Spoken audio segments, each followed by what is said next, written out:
Yahweh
క్రీస్తునందు రాత్రికాల సమయంలో కూడి వచ్చిన సకల పరిశుద్ధులకు, పెద్దలకు, చిన్నపిల్లలకు ప్రభువుని యేసుక్రీస్తునామమున మీ అందరికీ వందనాలు తెలియజేస్తూ ఉన్నాను.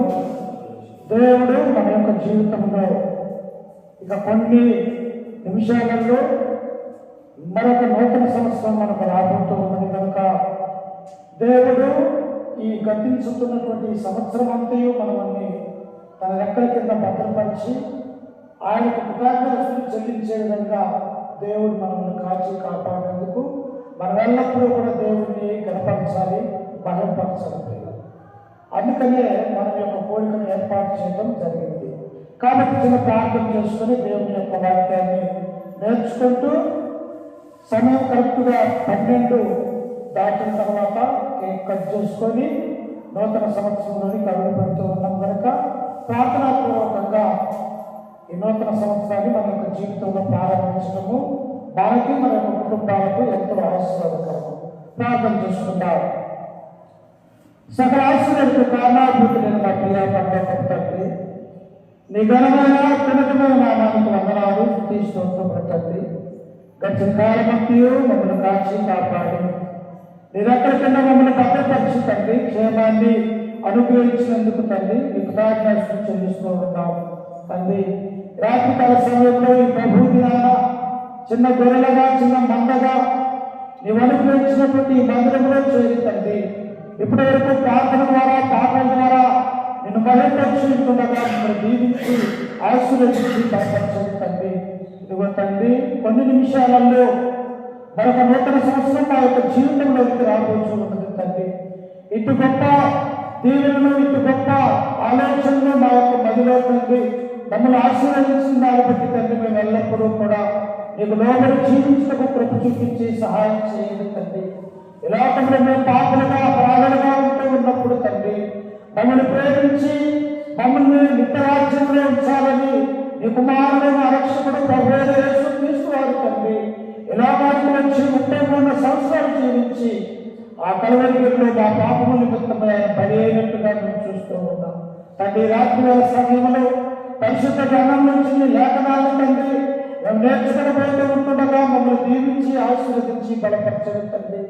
అయా తండ్రి యొక్క లోకంలో అనేక గ్రంథాలు ఉన్నప్పటికీ తండ్రి మా జీవితాన్ని మార్చే గ్రంథము పరిశుద్ధ గ్రంథమని దానిలో ఉన్నటువంటి ఆ మాటలు తండ్రి మేము విని గ్రహించి వాటి ప్రకారం తండ్రి రాబోయే నూతన సంవత్సరంలో తండ్రి మేమందరం కూడా మీ ఆజ్ఞ ప్రకారం జీవించుటకు కృప చూపించి సహాయం చేయండి తండ్రి.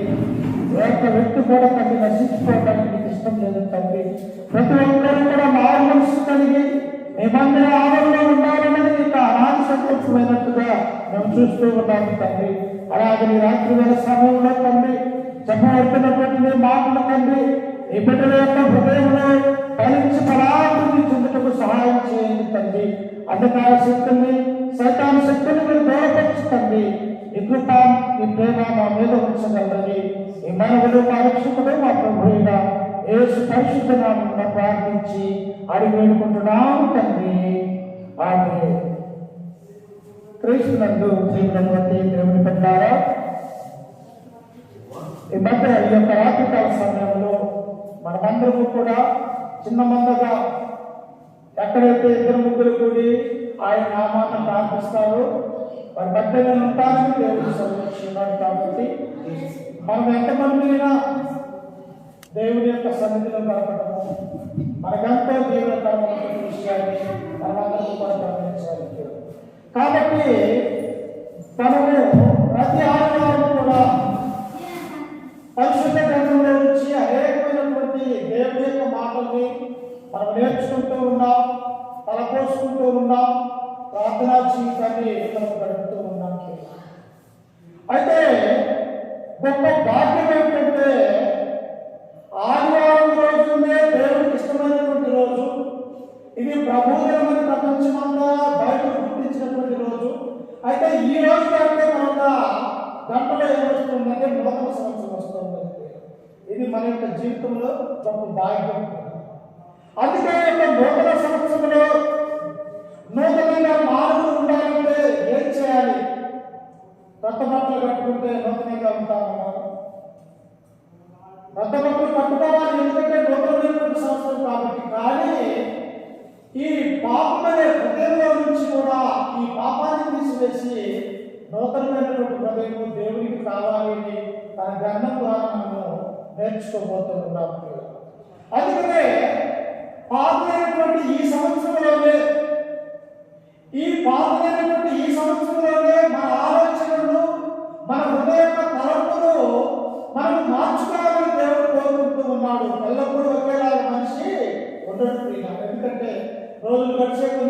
సంవత్సరాలు నిలబడే కొన్ని మనిషిలో మార్పు వస్తూ ఉంటుంది.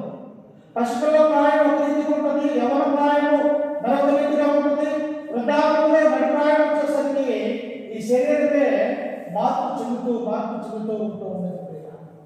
అయితే శరీరం అనేది మార్పు చెందుతూ ఉన్నది, కానీ హృదయం అనేది అలాగే ఉంటూ ఉన్నట్టుగా ఈనాడు మనం మానవులను చూస్తూ ఉన్నప్పుడు మనం అర్థం చేసుకోవాలి. అందుకనే దేవుడు పరిశుద్ధ గ్రంథంలో నుంచి మన పూర్వస్థితి అలాంటిది, ఏ స్థితిలో నుండి ఏ స్థితిలోకి మనము నూతన సంవత్సరంలో తెరవబడుతూ ఉన్నామన్నటువంటి విషయాన్ని మనం ఆలోచన చేస్తూ ఉన్నప్పుడు ఎఫెసీయులకు రాసినటువంటి పత్రిక అపోస్తలుడైనటువంటి పౌలు గారు ఎఫెసీయులకు రాసినటువంటి పత్రిక 2వ అధ్యాయము 11వ వచనాన్ని మనం చదువుకుందాం ప్రియులారా. ఒకసారి చూడండి. ఎఫెసీయులకు రాసినటువంటి పత్రిక 2వ అధ్యాయము 11వ వచనము. కాబట్టి మనకు శరీర విషయంలో అన్యజనులై ఉండి శరీరమందు చేతితో చేయబడిన సున్నతి గల వారు అనబడిన వారి చేత సున్నతి లేని వారి మీరు ఆ కాలమందు ఇశ్రాయేలుతో సహపౌరులు కాక పరదేశులను వాగ్దాన నిబంధనలు లేని పరజనులను. ఎలా ఉన్నమాట మన యొక్క జీవితంలో ఈ పరిశుద్ధ గ్రంథంలో ఉన్నటువంటి దేవుడు నిర్ణయించినటువంటి మానవాళి ఎవరు అంటే ఇశ్రాయేలు ప్రజలు ప్రియులారా. ఎవరు వాళ్ళు? యాకోబు యొక్క కుమారులు మాత్రమే దేవుడు ఆశీర్వదించినటువంటి వారు. 12 మంది కుమారులైతే ఆ గోత్రాలలో నుంచి వచ్చినటువంటి వారికే దేవుడు సినాయి పర్వతం మీద ధర్మశాస్త్రాన్ని దేవుడిగా అనుగ్రహించినట్టుగా మనం చూడగలుగుతూ ఉన్నాం.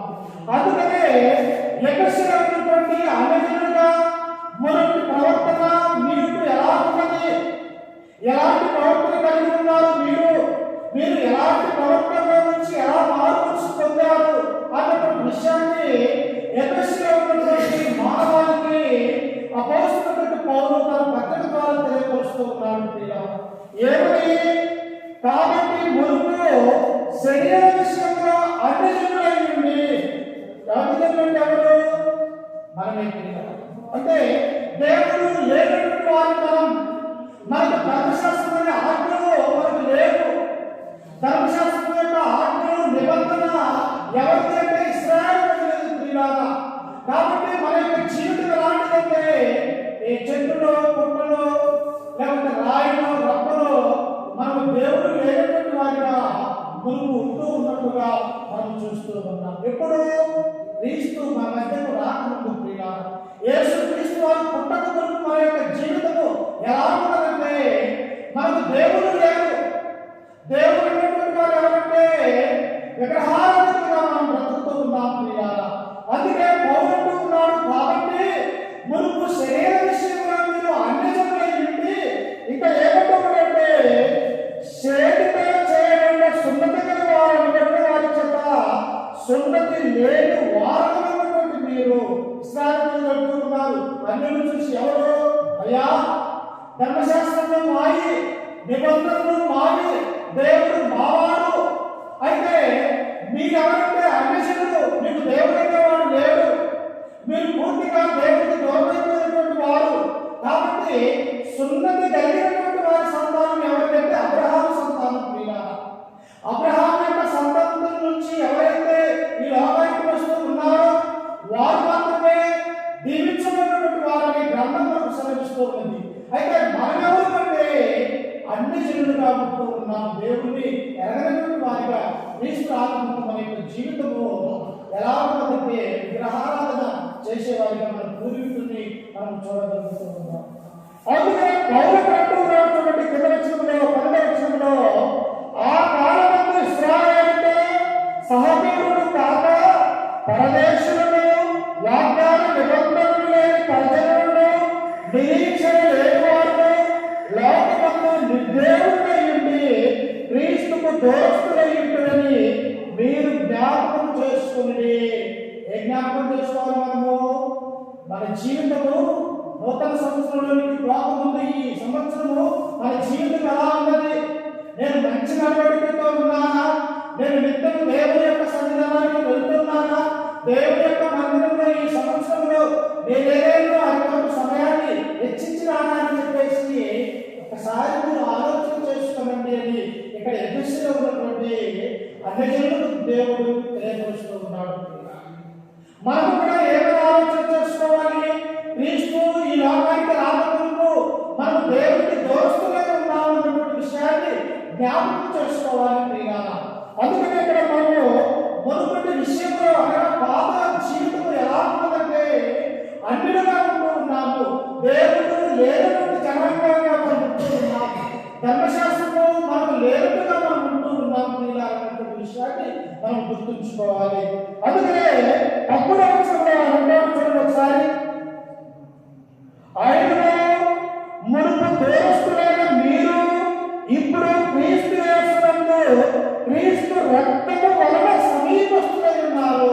ఎప్పుడంట యేసు క్రీస్తు ఎప్పుడైతే కన్యకైనటువంటి మరే గర్భాన ఈ లోకంలోనికి ఒక వెలుగుగా, ఒక సూర్యుడిగా, చీకటిగా ఈ లోకంలో ఉన్నటువంటి అంధకార సంబంధంగా ఉంటూ ఉన్నప్పుడు ఈ లోకాన్ని రక్షించడానికి వచ్చినటువంటి యేసు క్రీస్తు ఎప్పుడైతే ఈ లోకంలో మానవ శరీరాన్ని ధరించినాడో పిల్లగా మరొక నిబంధన అనేది వచ్చింది. ఒక ఆజ్ఞ అనేది వచ్చింది. మాకు కూడా దేవుడితో సత్సంబంధాలు కలిగినటువంటి వారికి అయితే ఎప్పుడు వచ్చిందంటే క్రీస్తు యొక్క లోకంలో పుట్టినప్పుడు అన్నటువంటి విషయాన్ని మనకి ఇక్కడ దేవుడు తెలియపరుస్తూ ఉన్నాడు. అందుకనే అంటున్నాడు చూడండి, ఆయనలో దోస్తులైన మీరు ఇప్పుడు క్రీస్తు యేసునందు క్రీస్తు రక్తము వలన సమీపస్తులై ఉన్నారు. ఆయన మీకును మాకును ఉండిన ద్వేషమును అనగా విధిరూపకమైన ఆజ్ఞల ధర్మశాస్త్రమును తన శరీరమును కొట్టివేయడం చేత మధ్యకు గోడను పడగొట్టి మన ఉభయంలో ఏకం చేశాడు. ఎవరెవరిని? ధర్మశాస్త్రం ఉన్నటువంటి వారిని, ధర్మశాస్త్రం లేనటువంటి వారిని, ఇదో సున్నతి కలిగినటువంటి వారిని, సున్నతి లేనటువంటి వారిని, దేవుని యొక్క ఆ పదార్థాలు కలిగినటువంటి ఇశ్రాయేలుని అన్నిటిగా ఉన్నటువంటి మనల్ని దేవుడు ఏం చేశాడంటే క్రీస్తు తన రక్తము ద్వారా కలువరిలో ఆ రక్తము చిందించడం ద్వారా ఇక మనందరం కూడా దేవునికి సమీపస్తులుగా మనం ఉంటూ ఉంటాం. అంతకుముందు మనకు దేవుడు లేడు, దేవుడు అనేవాడు లేడు, అలాగే ధర్మశాస్త్రం లేదు, వాగ్దానాలు లేవు, నిబంధనలు లేవు అన్నటువంటి విషయాన్ని ఇక్కడ పౌలు చదివిస్తూ ఉన్నారు. కాబట్టి మనం కూడా గతించుకున్నటువంటి ఈ సంవత్సరంలో దేవుని యొక్క తర్వాత దేవుని యొక్క వాక్యం అనగా మన హృదయంలో ఒకవేళ దేవుని గురించినటువంటి సత్యం లేకపోతే ఆ మునుపటి ప్రవర్తన వదిలివేసి రాబోతున్నటువంటి నూతన సంవత్సరంలో దేవా నుంచి నేను దేవుని యొక్క సన్నిధిలో ఉంటా, శ్రద్ధ నుంచి నీ వాక్య ప్రకారం నేను జీవిస్తా, నా కొరకు ఈ లోకానికి వచ్చినటువంటి యేసు క్రీస్తును కలిగి ఆయన నా కొరకు నా పాపముల కొరకు ఆ కలవరిలో ఆ శిలువ మరణాన్ని ఆ భారాన్ని పొందినాడు. కాబట్టి క్రీస్తును నేను కలిగి ఉంటానన్నటువంటి ఒక నిబంధన నూతన సంవత్సరంలో మనము చేసుకునే వారిగా ఉంటాను. ఒక బాధ కలిగినప్పుడు మనం ఏమనుకుంటామంటే ఈ బాధ నాలో నుంచి వదిలిపోతే దేవా నీ ఎందుకు నేను నమ్మకం ఉంచుతానని మనము నీ ఎందుకు విశ్వాసం ఉంచుతాను లేకపోతే నీ మందిరానికి వస్తామని మనం ఒప్పుకునే వారిగా ఉంటూ ఉన్నాం. అలాగే పాతైనటువంటి ఈ సంవత్సరము మన యొక్క జీవితంలో గతించిపోతూ ఉన్నది. అది సంతోషమైన, దుఃఖమైన, బాధైన, వేదమైన లేకపోతే ఆనందకరమైనప్పటికీ కూడా గతించిన కాలం చాలు అని దేవుడు మనకు సెలవిస్తూ ఉన్నాడు. ఇంకా ఏమంటున్నాడు ఆయన? ఒకసారి చూడండి, ఎఫెసీయులకు రాసినటువంటి పత్రిక 2వ అధ్యాయం 10వ వచనాన్ని మనం చదువుకుంటే చూడండి. 2వ అధ్యాయం ఎఫెసీయులకు రాసినటువంటి పత్రిక మీ అపరాధముల చేతను పాపముల చేతను మీరు చచ్చినవారై ఉండగా ఆయన మిమ్మల్ని క్రీస్తుతో కూడా చూడండి. మనం జీవిస్తూ ఉన్నాం, శరీరంలో యొక్క ఆత్మగా ప్రాణంగా మనం ఈ లోకంలో జీవిస్తూ ఉన్నాము. కానీ క్రీస్తును కలిగి రాకపోతే మన యొక్క జీవితము వ్యర్థము అని దేవుడి యొక్క గ్రంథం మనకు సెలవిస్తూ ఉంటుంది. అందుకనే మనం చూస్తాం కానీ దేవుడి యొక్క ఆ మహిమను మనం తెలుసుకోలేకపోతూ ఉన్నాం. దేవుడి యొక్క వాక్యాన్ని వింటాము కానీ ఆయన యొక్క గొప్పతనాన్ని, ఆయన మాటల్ని హృదయంలో దాచుకోలేనటువంటి స్థితిలో ఉంటూ ఉన్నాం.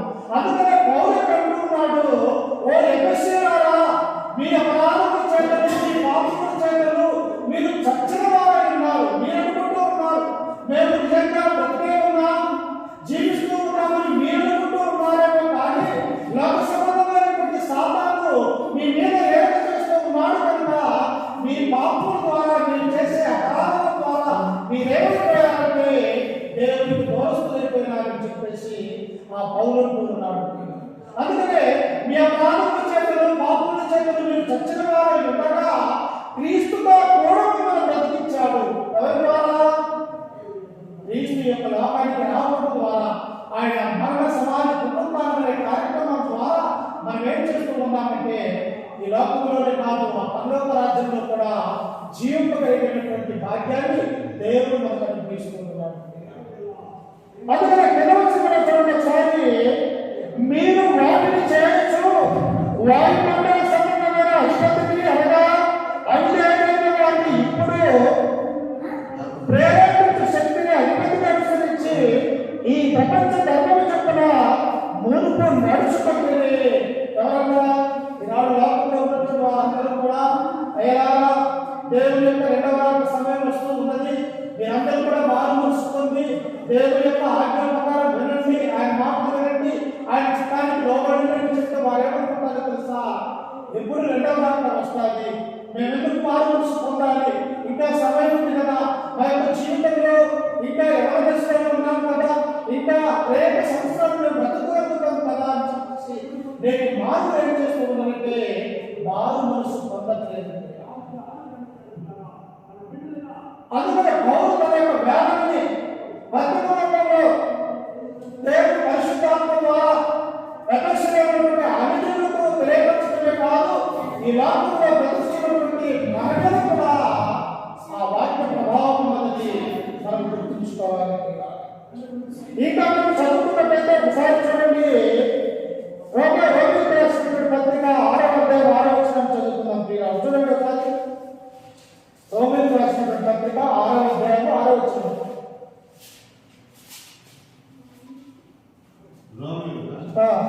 రోమిలకు రాసినటువంటి పత్రిక 6వ అధ్యాయం 6వ వచనం.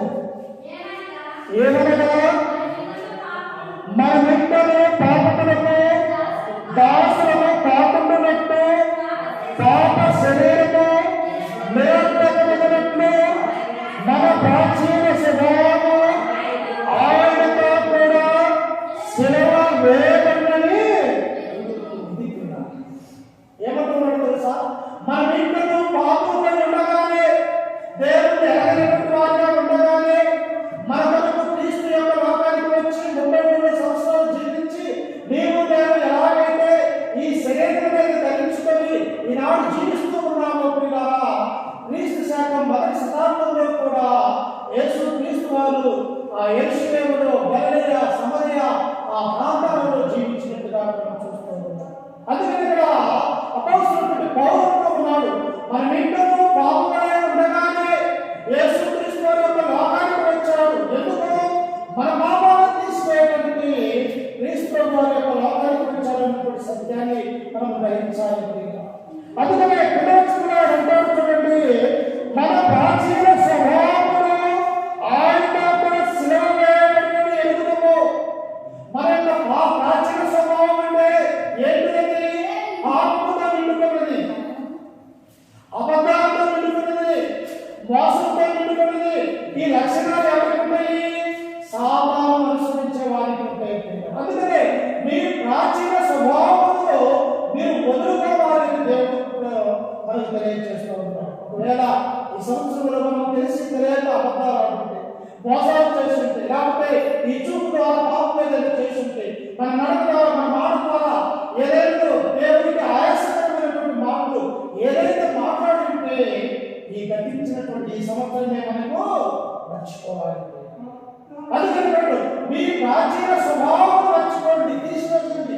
ఒకవేళ ఈ సంవత్సరంలో మనం అనేకమైనటువంటి ఆలోచనలు చేసి పాపములో సాతాను యొక్క ఆలోచనలు నెరవేర్చేవారు ఉంటే అవి వదులుకొని రాబోతున్నటువంటి ఆ సంవత్సరం కొరకు మనం అందరం కూడా ఏం చేయాలంటే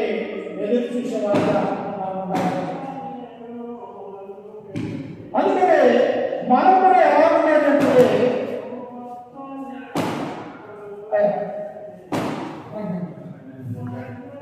నూతన సంవత్సరాలు మనమందరం కూడా అడిగి పెట్టున్నాం. ఎక్కడ ఉన్నటువంటి మీరందరూ కూడా డయాస్ రావాల్సింది మిమ్మల్ని ప్రేమగా ఆహ్వానిస్తున్నాం. బ్రేకప్ చేసుకున్నాం.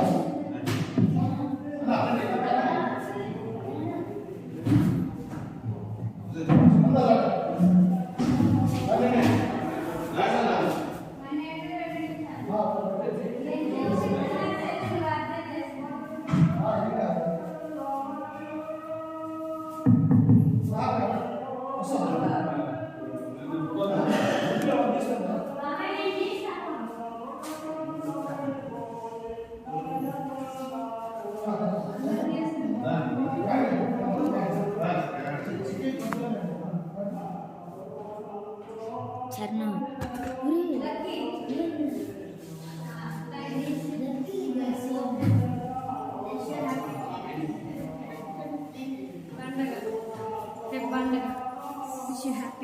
ఏమిటి ఆగాక ఎడ ఫోటో తప్పొద్దుంటే అది అందరికీ wish you happy new year.